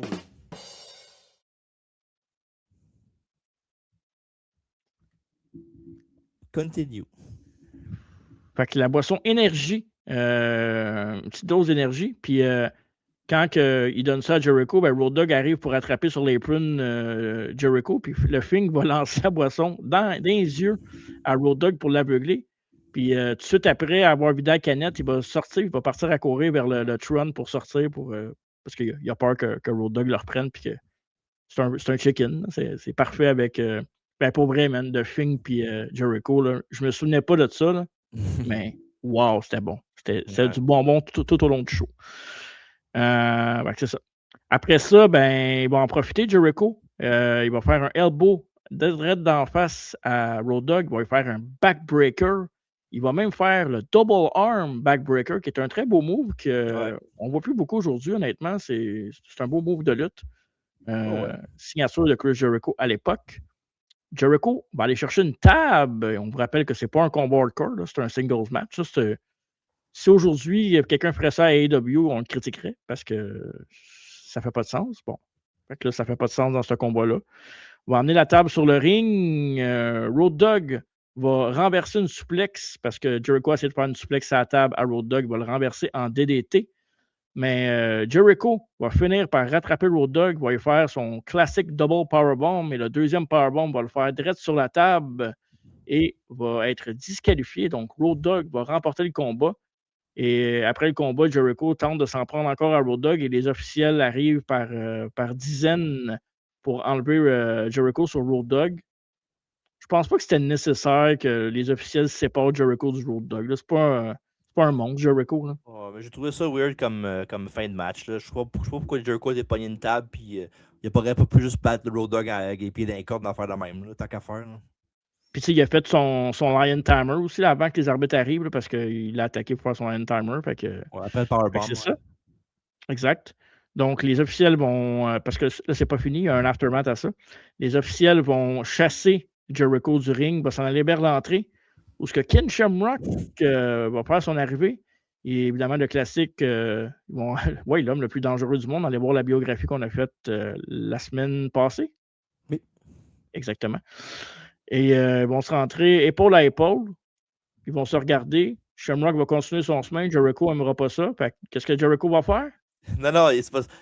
Jericho, il a fait comme. Il a pas aimé ça, il a fait comme ça. Qu'est-ce qu'il n'y a pas de problème. Ah, il a peur, ouais. C'est Après ça, il tape sur Finkel. Va le voir, va lui dire, faire ça de passer. Puis il fait OK, puis là, il court. Puis il s'en va voir Finkel. Puis évidemment, Shamrock le pogne par le collet. Puis il dit de ne pas faire ça, de se mêler de ses affaires. Puis Jericho va arriver par en arrière, de l'autre côté. Il va faire le tour du ring, il va acheter une chaise. Il va frapper Shamrock avec une chaise dans le dos. Il va repogner Finkel. Puis les deux vont repartir à courir pour se sauver. C'est parfait. Ça, c'est le Jericho qu'on veut voir. Pas le gars qui pète un gars avec une table à la fin. Ça n'a pas rapport. Ouais. C'est pas le même genre, Jericho, mais c'est mon highlight du show. Mon MVP, c'est Finkel et Jericho dans ce show-là. C'est vraiment parfait. Mm-hmm. Stephanie McMahon et Tess vont s'approcher du ring. Tu veux remettre ta photo de Stephanie McMahon là, pendant que. Ben attends, il n'y a pas. Attends. Non, c'est plus loin. Ben, l'affaire de Finkel qui vient pogner Tony Chimel, c'est pas tout de suite après? Non, c'est après, c'est plus loin, ça. Ben, avant le char blanc ou après le char blanc? Parce que moi, après l'affaire de Shamrock, ben c'est Finkel puis Chimel. Chimel sont backstage qui regardent sa télévision puis ils disent l'autre il prend ta job dans le commentaire d'annonceur du ring. Pourquoi il va lui péter la gueule, va prendre ton spot. C'est ça qu'il y a après, non? Ah, je l'ai même pas mis ça, cette affaire-là. Ah ouais, ben c'est ça. Ben, Jericho et Finkel sont backstage, puis ils checkent la TV, puis ils voient Tony Chimel, l'annonceur du ring. Puis ça, Jericho, il dit à Finkel, hey, c'est quoi qui a pris ta job? T'es qui, toi? T'es plus fort que lui, il va lui péter la gueule. Puis là, dans le fond, il manipule pour son plaisir personnel. Puis après ça, il y a Tony du Warrior qui part, puis tu as Howard Finkel qui court vers le ring pour faire l'entrée du Warrior. Après ça, il se met à se battre avec Tony Chimel, puis Tony Chimel le pète. Puis après ça, ben. Pourquoi j'ai pas vu ça, moi? Ben non, t'as-tu endormi pendant ce bout-là ou? J'ai zéro ce bout-là dans mon texte. Ah, ben, au pire, je l'ai, moi. Ok, vas-y, dis-le. C'est ça. Après que Finkel il se fait péter par Chimel, tu vois Jericho backstage qui a un gros smile dans la face et qui se shake la tête dans même. Ah, ben là. C'est là, après ça, que Stephanie arrive. Là. Elle teste avec Stephanie. Okay. Ouais. D'après moi, je sais pas que je faisais dans ce bout-là, mais je l'ai. Encore. En plus, je suis en train de dire que Finkel Jericho, c'est MVP, puis je skip ce bout-là. Ah ouais? Ça n'a pas de sens. Ouais, ben c'est ça. La suite des choses, Stephanie McMahon et Tess s'amènent sur le ring et la fameuse demande en masse. Putain, allez, tu veux cette photo-là? Un gros, quand même un peu pas menton, Stéphanie, hein? C'est pas pour rien qu'elle était avec Triple H avec le nez, ça fait. Ouais, gars, le beau. Hey, Test, hein? Ben, en même temps. Très bon Test. Ben ouais, Test, moi, j'aimerais ça être n'importe lequel des deux. Ah, ok, tu parles de Tess ou Stéphanie, c'est ça? Ouais, sur cette photo-là, je veux dire. Là. OK. Donc, elle va arrêter de faire languer Tess et elle va accepter la demande en mariage de Tess qui lui remet la bague et ils vont s'embrasser à pleine bouche dans le ring de façon très romantique avant d'être attaqués par les Main Street Posse. Donc, dans le fond, les Main Street Posse vont attaquer Tess. Shane McMahon va prendre sa sœur, va la laisser dans le coin. Et Mick Foley va faire le save. Il va se débarrasser de l'Inhuman Posse. Shocking.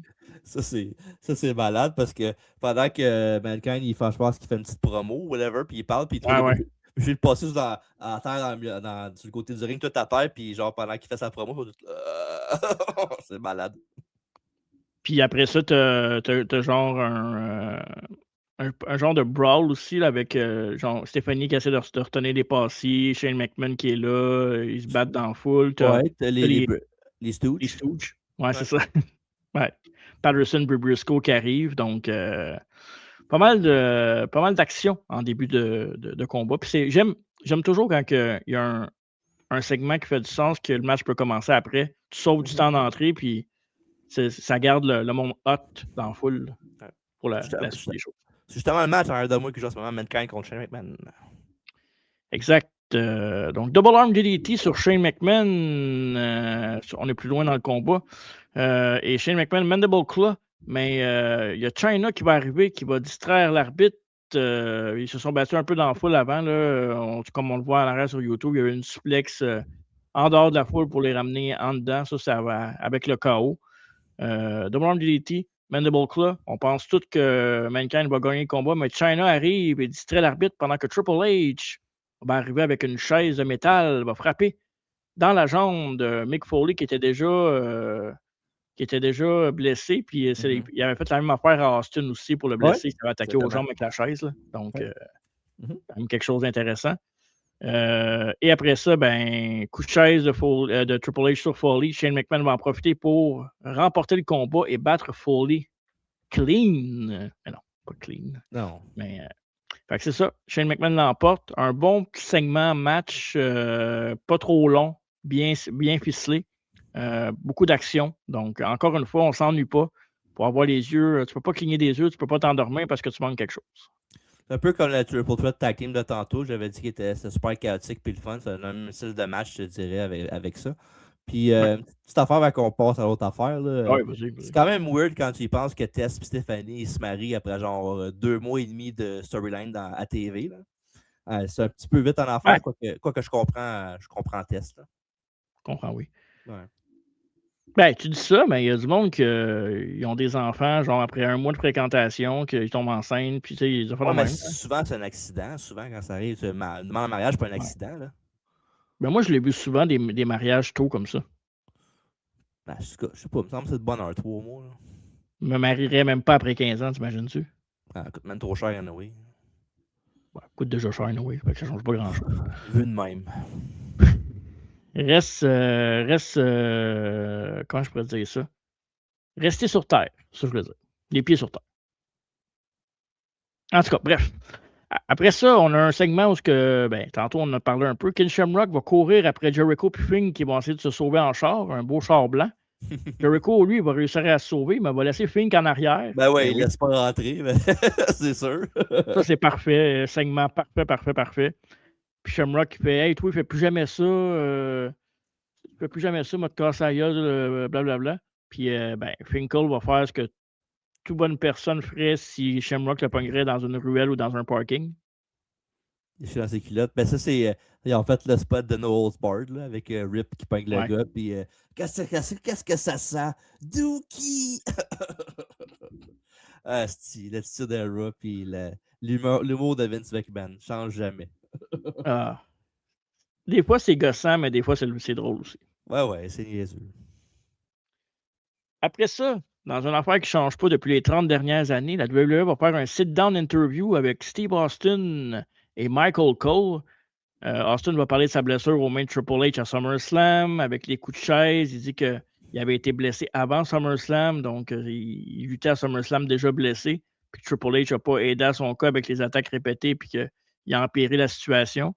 Que même si Triple H a dit qu'Austin n'allait jamais revenir, c'est un mensonge, qu'il va revenir plus tôt que tard, puis quand ça va arriver, Austin va régler son compte à Triple H parce que c'est la seule chose que j'ai à dire à propos de ça. En français. Fait que moi, ça me gosse les sites dans l'interview pour vrai. Là. Pourquoi ça te gosse? Je sais pas. On dirait qu'il y en a trop eu. C'est comme des signatures de contrat. Ok, c'est pas le fait qu'il soit assis qui te dérange, c'est le fait d'avoir l'entrevue tout cool. Ouais, mais c'est parce que, tu sais, sit-down interview, signature de contrat, toutes ces affaires-là, il y en a eu tellement dans l'histoire de la lutte que. Ouais, mais là, tu regardes avec tes jeux de 2026, là, en 99, n'a pas eu tant que ça. Là. Ben, Ben, non? comparé à. Ben oui, mais avec Oh, ouais, ouais. 27 ans de plus, c'est sûr. Là. Ouais, c'est sûr. Ouais. Bon, après ça, la pause pipi arrive. Heureusement, ça dure pas très longtemps. Fait que si jamais c'est une pause caca pour toi, ben c'est raté parce que tu aurais manqué le main event au complet vu le temps que tu chies quand tu vas aux toilettes. J'aurais manqué la moitié de SmackDown au complet. Un match de robe de chambre avec Tori et Ivory. Tori, la petite amie de X-Pac à l'époque avant. C'était plus tard, ça. C'était plus tard, c'était pas avant? Ben non, c'était après ça. C'était Ah oui, il était dans DX après White Hill, ouais, c'est vrai. c'était en 2000, l'affaire avec X-Pac et tout ça. Ben, un match shitty, là, c'est vraiment l'affaire dans le show qui est Cinderella, pas... mesdames, messieurs. Ouais, mais en plus, Story puis Ivory, c'était qu'à avoir un show de même. Oh ouais, mais regarde. On Pas a qu'Ivory vu, était quand même joli, là. On va lui donner. Là. Tori aussi, elle est pas laide, là. Puis, tu sais, évidemment, à l'époque, on était adolescents, fait que Ben ouais, c'est sûr qu'on approuvait. Différents temps, différents mœurs. Maintenant, c'est avec nos yeux de 2026, pas parce que c'est pas politiquement correct, parce que c'est vraiment chili puis ça n'a pas rapport dans le show. Là. Ça amène rien au show. T'aurais choisi Ivory, toi, mais toi, t'aurais le choix d'une date avec n'importe quel des deux. Ouais, Ivory. Ouais. Parce qu'en plus, si jamais je sens pas bon, elle peut me s'abonner. C'est vrai, t'as absolument raison là-dessus. Elle était bonne celle-là, alors. Je te le donne. Merci. Ouais, voilà. Et là, oh, je vois les subs descendre. Ben, arrête. C'est bon. Ils se rendent pas de noise. OK. Fait que c'est ça. Fait que Tori finit par enlever la robe de chambre. Après ça, elle va attaquer Ivory. Luna Bachon va venir stopper ça, puis c'est tout. Il se passe rien d'autre. Il parle l'anglais. Il parle anglais, puis c'est plate. Pendant ce temps-là, quelque chose qui est beaucoup plus intéressant qu'un match de robe de chambre, Al Snow, qui cherche toujours Pepper. Je dirais pas ce que dire ça, là. Je pense que j'avais pas le genre de chambre, je pense. Là. Je pense qu'il peut abandonner le projet, puis que je pense pas qu'il va le trouver à soir. Là. Donc, pauvre Al Snow. Ouais. En fait, je pense pas qu'il va le trouver trop. Il va-tu le trouver? Il l'a retrouvé à un moment donné, non? Il va le trouver dans son assiette.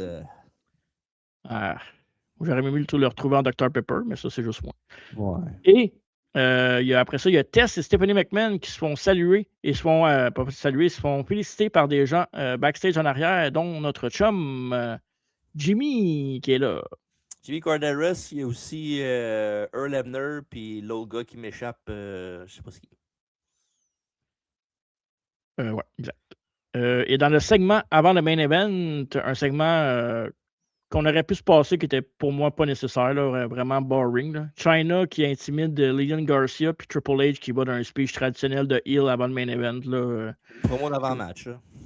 Ouais, il y a déjà eu une promo au début du show, je pense. Je pense pas que cette promo-là était nécessaire. On aurait pu faire d'autres choses, je pense. Au moins, il était pas assis. Oui, t'as raison. Il était debout. Fait que c'est ça. C'est déjà ça.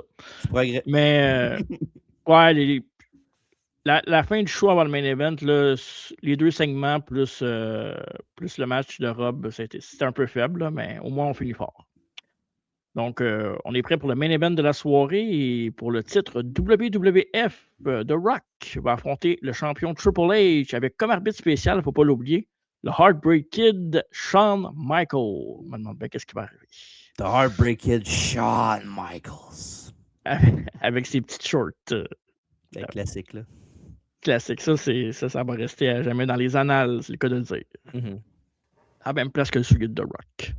Ouais. Les deux vont essayer leur finish rapidement, Rock Bottom et Pedigree, sans succès.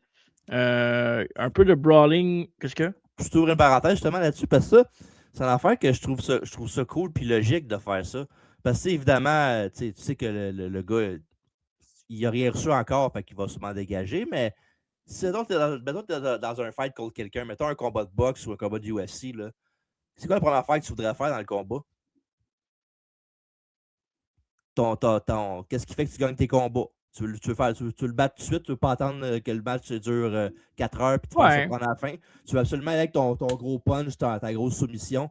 Fait que c'est ça qu'ils font, ils essaient de faire leur gros move, puis ils se font counterer parce qu'ils sont encore trop fresh. Fait que je trouve ça cool de faire ça, que, tu sais, logiquement, s'il fait le finish, ça devrait être fini.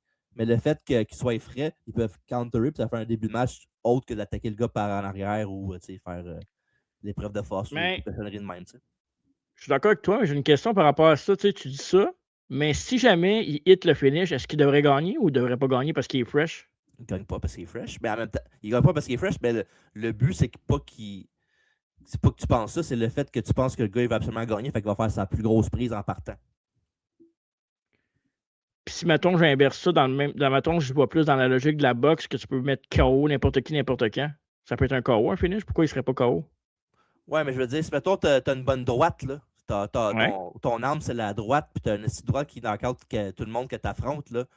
Mettons Big Show, là, quand il avait fait ça comme finish. Là. Il y a une grande chance que ton premier punch du match, ça va être un coup de la droite. Ouais, mais si Big Show fait ça à Billy Gunn, puis il fait ça à The Rock kick out, Billy Gunn kick out pas. Pas nécessairement, ça dépend. Plus de chances que The Rock kick out. Oui, je sais, mais je veux dire, dans le sens que souvent on voit des affaires de même, là, ce que le gars il se fait manger un finish puis il se lève à 1. Là. Je fais l'avocat du diable, là, j'essaie juste de trouver des façons parce que ça s'est déjà vu. Là, il y a déjà eu des pedigrees ou des super kicks au début du combat, puis les gars ont dégagé. C'est déjà arrivé. Ouais. Intéressant. Ouais, des fois, ça change un peu la dynamique d'un match traditionnel aussi. Là, Puis les deux ne s'aimaient pas, les deux veulent être très expéditifs. Fait que, c'est un bon début, bon point. On va retourner au classique brawling entre les deux après ça. Style de lutte de Triple H. De Rock aussi, mais pas mal plus de Triple H. Il va y avoir des interventions de Chyna à maintes reprises pour distraire l'arbitre. Pas pour distraire l'arbitre, pour. C'est Michael Cole, le gars qui félicite. OK. Ouais, je viens de le voir dans de moi, c'est pour ça que je sais c'est qui. Ah ouais, je le vois là aussi, ouais. Fait que Chyna va se mêler du combat, va étrangler une couple de fois de Rock. Bon, Shawn Michaels va l'avoir à quelques reprises, mais il ne fera rien, va juste l'avertir. Je me demande pourquoi. Après ça, ils vont se diriger vers le beau set de l'entrée. Je ne parle pas de Seth Rollins, mais le Titatron, le set. Belle souplesse sur l'entrée de Triple H sur The Rock, donc ça fait très mal. Et après ça, il y avait des petites grilles aussi sur le côté des entrées. Là, un peu, ça me rappelle un peu le Chamber dans les premières années. Tu en parlais l'autre jour dans le chat avec Alfredo. Là, comme quoi, le but du Chamber, c'est que ça faisait mal. Il y avait ça sur l'entrée de SmackDown, là, genre des petites grilles. OK, ouais.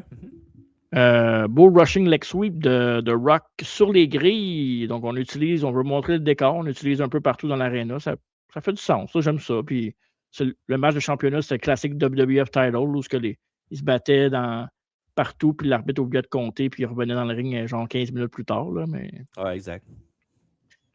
Correct, ça a fait son charme pendant un bout. Après ça, Chyna va être face à face avec Shawn Michaels alors qu'elle veut encore se mêler du combat. Et Shawn Michaels va lui dire ah ouais, Naye, t'as plus d'affaires dans le combat, on te renvoie en arrière. Donc, bye bye Chyna. Ce qui va laisser toute la place à The Rock pour remporter le combat et devenir champion WWF. N'est-ce pas, TJ? Ah ouais, on sait tout ce qui est arrivé. Elle a fait un low blow à The Rock aussi avant que Shawn la renvoie en arrière. Là. Fait que, bon, ça aurait pu être un DQ, mais il ne voulait pas que Triple H perde il voulait pas que The Rock perde son combat. Non, il a donné une chance au coureur. Là. Exactement. Et après qu'il renvoie la belle Chyna en arrière, il y a un face-off entre Triple H et Shawn Michaels. Évidemment, Triple H n'est pas content.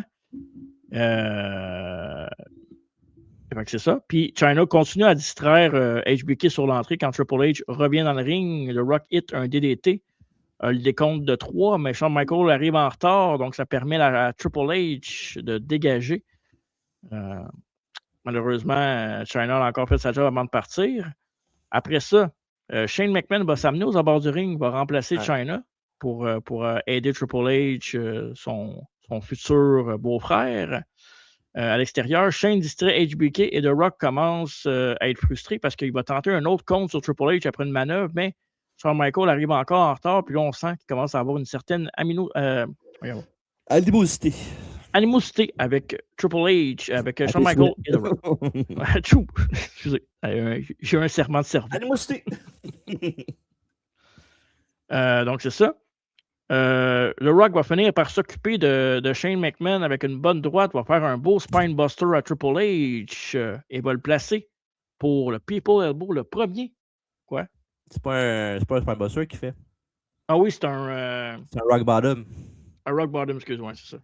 Puis ça, en partant, ça c'est. Je suis pas un fan de ça, là. Qui fait le Rock Bottom, puis que son instinct, c'est pas de piner le gars, c'est de faire le People's Elbow, là. Quand tu sais ce qui se passe après, ça va un peu le punch, là. Ouais, t'as raison. Parce que Rock Bottom, c'est un de ses finishers. Pourquoi il essaie de le piner après avoir fait ça? Pourquoi il veut faire le People's Elbow? Parce que techniquement, il aurait pu essayer kick out, puis après ça, il essaie le People Elbow. Ouais, mais je comprends, mais d'habitude, qu'est-ce qu'il faisait avant de faire le. Ouais. People's Elbow, c'est le Spinebuster. Si tu fais un Spinebuster, je comprends que tu le pines pas parce que tu pines pas d'habitude après ça. Mais Rock Bottom, tu as gagné plein de matchs avec ça. C'est ton finisher. Ouais, c'est un nitpick, mais c'est un bon nitpick. Ouais. Ouais, c'est comme ça télégraphie un peu qu'est-ce qui va se passer après, là. Quand tu le sais surtout, là. Mais là, je suis fatiguant, je vais revenir avec ça parce que je suis là-dedans à 100%. C'est un site, mais il y a eu un finish la semaine passée dans un show, puis le finish, c'était que le gars fasse un gros move, puis qu'après ça, l'autre vole le pin. Puis, le gars, il s'est pas fait pitcher en bas du ring ou, après un move sur une table, à la place d'être, mettons, avec l'impact, sorti, il est à côté des cordes, après, genre, avoir l'impact sorti du ring, il a pris le temps de, genre, quasiment tout faire le ring, puis après ça, le gars est venu voler le pin. C'est un petit nitpick, mais ça fait moins de sens. C'est un peu comme cette affaire-là. Fait que, des fois, c'est pas tout le monde qui va le voir, mais c'est gossant parce que ça pourrait être plus tight puis plus quick. Ouais. C'est pour ça qu'il y avait ça des nitpicks, parce que c'est des affaires pas trop gros, mais qui font une différence quand même. Là. Des détails, là, des petits détails qui chicotent un peu l'imaginaire.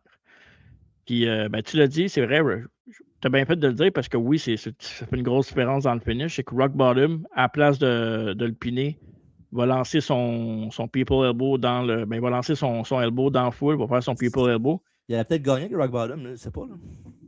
Peut-être. Cours d'un corde, revient et se fait accueillir avec une douce brisure de mâchoire en pleine poire. C'était pas doux, là. C'était pas stiff non plus, là. On verra pas fou, mais ça rentrait au poste, là. Ouais. D'après moi, qu'est-ce qui est arrivé, c'est qu'avant le combat, Triple H puis Michaels étaient dans le backstage, puis il a dit si t'es capable de le pogner juste un petit peu, juste. Ben, c'est bien documenté, ça, que Rock puis Triple H. Ben, pas Rock Triple H, mais Rock puis Shawn Michaels, ils s'aimaient pas tant que ça non plus, là. C'est pour ça qu'ils n'ont jamais eu le match contre? Ça a pas aidé. Sean a évité le match, j'imagine. Ça n'a pas aidé. Ben, en tout cas, on va parler tantôt, mais ça n'a pas aidé. Ouais. Fait que c'est ça. Puis Triple H va se relever, va faire le pedigree et va compter 1, 2, 3 et conserver le titre WWF. Ouais. Rock se fait piner après toute une musique puis un pedigree. Ils vont, ils ont maudit faible. Taker aurait dégagé, lui. Donc, très, très, très bon main event avec une bonne. Avec deux stars. Bon, à l'époque, on ne savait pas qu'ils ne s'aimaient pas parce que c'était moins documenté, mais il y avait une belle rivalité, une belle chimie entre les deux, pas. Les deux voulaient être les top dogs de la compagnie. Puis, Shawn Michaels, ça fait pas bien de sens que Michaels fasse un super kick à The Rock dans le storyline parce qu'il n'était pas genre vraiment contre Triple H, contre DX, tout ça. C'est son ami, là, son meilleur ami, fait que ça peut arriver éventuellement. Là. Mais il me semble dans la storyline présente, mais ça faisait pas de sens. C'était comme un genre de swerve, là, qui te font penser que ça va super mal entre les deux, puis là, d'un coup, à la fin, on vous a eu, je fais gagner la belt à mon ami. Ouais. Pas sûr. Mais un event solide télévisé solide, pour vrai, avec une bonne fin mémorable comme moment après dans le combat. Juste plate que ce moment-là ne servait à rien par après, malheureusement. Là. Qu'est-ce que tu veux dire? Ben, Shawn est parti pas longtemps après ça, puis ils n'ont jamais fait vraiment de match. Là. Je pense qu'il est revenu après ça. Il a fait une couple d'apparitions sporadiques après, mais la dernière grosse affaire qu'il a faite après ça, c'est à Judgment Day, là, quand il y avait The Rock contre Taker. Pas Taker. Rock Triple H avec Taker qui fait son retour, là, le même match avec Shawn Arbitre, là, qui avait le même gear que ce soir-là. Là. C'est comme weird aussi que le kayfabe, je me souviens pas s'il l'avait dit dans la storyline, sûrement, là, mais que sûrement que The Rock a dit dans la fois que tu étais le referee de mon match, si tu m'as super kické, tu avais gagné l'autre. Fait que je pense qu'il avait fait il a fait une genre de promesse qu'il n'était pas pour screw, qu'il était pour casser un drive down the middle, puis une affaire de même. Fait que non, ça va donner un match entre les deux, comme tu as dit, The Rock puis Shawn Michaels, parce que je sais pas pour toi, là, mais mettons Rock contre Shawn Michaels, ça aurait été un style match. Là. Surtout à cette époque-là. Là. Ouais, ou mettons t'attends un petit peu plus tard, mettons, là, après quand Shawn revient en 2002, là. Mettons, je sais pas, moi, Shawn Michaels, super, comme qu'il était quand il est revenu, là, super chrétien avec ses prières sur sa rampe. Tu mets ça contre Hollywood Rock, ça aurait été malade en crise. Ça aurait été fou. Man, c'est. Ouais, c'est carrément, là. C'est un mismatch, là, mais. Ouais. C'est sûr. Un what if. Ouais, il y en a beaucoup dans l'histoire qu'on aurait pu dire ça. Ouais. Ça, c'en est un gros. Un gros. Ouais. Mm-hmm. Fait que, très bon show de SmackDown. Comme on s'avait dit avant de le faire, c'est pacté au bout. C'était intéressant. Il y avait de tout, là, pour vrai. Là, même si on n'aime pas l'affaire de robe de chambre, ben, ça donne un moment un petit peu pour relaxer puis peut-être faire d'autres choses si t'aimes pas ça. Tu avais un petit 5 minutes pour faire d'autres choses. Fait que, curtain to curtain. Là, fait que, je sais pas. C'est un show. Il devrait s'en faire plus souvent des shows comme ça. Puis c'est drôle qu'on dise ça parce que je regarde les résultats de Raw depuis tantôt. Puis j'ai l'impression que c'était un esti show pacté à soir. Puis c'était vraiment bon. OK, on va savoir ça tantôt. Mais non, pour vrai, c'est un show typique d'attitude des Rock, de la lutte correcte sans plus, mais toujours divertissant, puis que t'as pas vraiment le temps de te reposer. Fait que non, pour vrai, un bon show. Je vous suggère d'aller le voir sur Netflix, il est disponible. Fait que n'hésitez pas à aller l'écouter. Puis sinon, c'est pas mal ça. Là. C'est quoi ton match le plus fort et ton match le plus faible? Là, sans compter le robe de chambre. Là. Ben, match le plus fort, je te dirais que j'ai beaucoup aimé le Triple Threat Tag Team. Puis sinon, Main Event était bon. C'est pas le meilleur main event, ça? Non, je te dirais ça en deuxième, puis troisième, Shane contre Mankind. Sinon, le reste, give or take. Là. Jared Billy Gunn, c'est le match le plus faible, je pense, là, non? Non, Bossman Al Snow. Ouais, Bossman Al Snow. Match, ouais. Même Jericho Road Dogg, j'ai pas trouvé ça super correct. Là. C'était bon. Pas super bon. Ouais, j'ai mieux aimé Jared que Road Dogg Jericho. Là. Ah ouais? Pas de beaucoup, là, remarque, là, mais. OK. Ouais. Mettons, non. 3 et quart l'autre, mettons. Là. Ouais. Mais c'est vraiment un show solide. Là. Je vous conseille vraiment d'aller voir, comme TJ dit sur Netflix. Vraiment intéressant avec l'ancien décor, la toune. La toune, je pense que si je ne me trompe pas, ils l'avaient déjà utilisée. Puis qu'ils ont juste changé. Ça se peut qu'ils aient juste changé les images? Ouais. C'est possible. Ouais. Puis ça a duré combien de temps, cette tune-là, je pense? 1 an et demi, même pas? Non, ça a duré un bout. Ah oui, c'est après ça qu'ils changeaient aux ans et demi, aux 2 ans, quand on avait fait les changeaient de SmackDown. Il changeait souvent quand il y avait des drafts ou bien quand il changeait de chaîne télévisuelle qu'il mettait. Là. Il faudrait que je check quelle année qu'il a arrêté le SmackDown. J'aurais de checker ça, je veux dire. Là. Je pense, si je me trompe pas, c'est 99 à 2005. Ça se peut-tu? Je pourrais te dire. Je pense que c'est 6 ans. Ah, je l'ai ici. Non, même pas. C'est en 2 ans. Ça a duré 2 ans. De 99 à 2000, à 2001. Puis après ça a été. Bon, je peux faire l'historique rapidement. Oui, tant qu'à être là. Ouais. Fait que 2001-2003, c'est Beautiful People, Marilyn Manson. 2004 à 2008, c'était Drowning Pool, Rise Up. 2008 à 2009, c'était If You Rock Like Me de Jim Johnson. Ça, c'est la tune, une tune de SmackDown normale un peu. Let It Roll, The Divide the Day. Après ça, Know Your Enemy de Green Day. Born to Run de Seven Lions. Black and Blue de CFO. Take a Chance de CFO. Are You Ready de Ubiquitous. Puis en 2023-2024, c'est Are You Ready de AC/DC. Puis la tune en ce moment, c'est Never Play de Megan Thee Stallion en ce moment. Ouais, ils sont beaucoup dans les hip-hop depuis une couple d'années. Hein.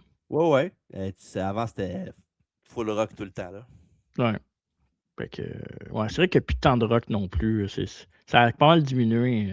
La période est passée. Est passée un peu, ouais.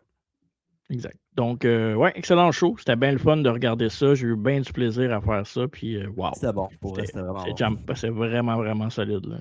Ouais. Okay. Ouais. Fait que, voilà, il est dans le rétroviseur. Puis un jour, on va faire le pilote. En attendant, la prochaine, on fait ça. TNA Unbreakable, Christopher Daniel, AJ Styles, Samoa Joe, le fameux three-way que tout le monde parle depuis des années. On va regarder ça. Évidemment, allez voir la biographie de Ken Shamrock, l'homme le plus dangereux du monde. Ça, c'est le mois de mars. Et Shamrock, à travers la table, chaque semaine, des entrevues. On parle de la lutte actuelle, les prédictions de pay-per-view, entre deux collections, name it, on a tout ça de lutte québécoise. C'est pas mal ça qui fait le tour. On va vous annoncer le mois d'avril dans pas long. Et oui, fait que c'est ça qui conclut le review du premier SmackDown officiel, 26/99, au jour de l'histoire. Fait que voilà, avec Marco, merci beaucoup. Merci, TJ.